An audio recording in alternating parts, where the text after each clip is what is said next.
رئیس اتحادیه صادرکنندگان محصولات کشاورزی ایران روز دوشنبه 5 ایون اعلام کرد که تهران آماده است در دوام 12 ساعت مواد خوراکی مورد نیاز قطر را تأمین کند.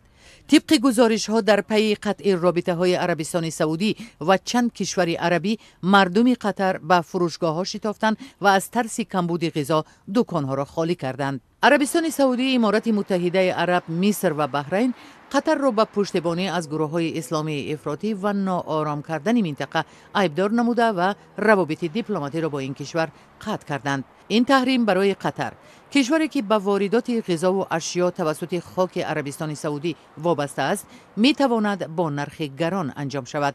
سر از دیروز قطری ها سعی کردند که حدالامکان ذخیره غذا و آب را تکمیل کنند. در فروشگاه سیتی سنتری دهوه که از طرف شبکه فرانسوی کاریفور نظارت می شود، ذخیره گوشت به زودی تمام شد، ولی تاجران محصولات علاوگی به فروش برآوردند. حالا صرافی های قطری قبول ریال های عربستان سعودی و درهم امارات متحده عرب را قطع کردند.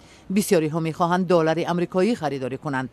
طلبات رو به افزایش صرافخانه ها را زیر فشار قرار داد. بعضی صرافی ها معیار جاری کردند و به یک کس نه بیشتر از $3000 می فروختند. روز دوشنبه مولود چاوشاگلو، وزیر امور خارجه ترکیه، جانب ها را به مکالمه دعوت کرد. کشورها می توانند در هر گونه شرایط اختلاف داشته باشند، ولی آن را باید به طور آسایشته حل نمود. ایالات متحده آمریکا و کویت سعی دارند جانبها را به هم بیارند. روز سه‌شنبه وزیر کارهای خارجه قطر گفت کویت که در تحریم همراه نیست سعی دارد میان رو باشد. او افزود که قطر را به پشتیبانی از ایران و گروه های آشوبگر شیعه مذهب متهم می کنند. وزیر امور خارجه قطر گفته است که برای حل بحران جانبها باید مکالمه باز را با احترام یکدیگر براه مانند. مقامدار قطری تأکید کرده است که کشورش راه نمی‌دهد که این بحران بر روابط با ایالات متحده لطمه بزند.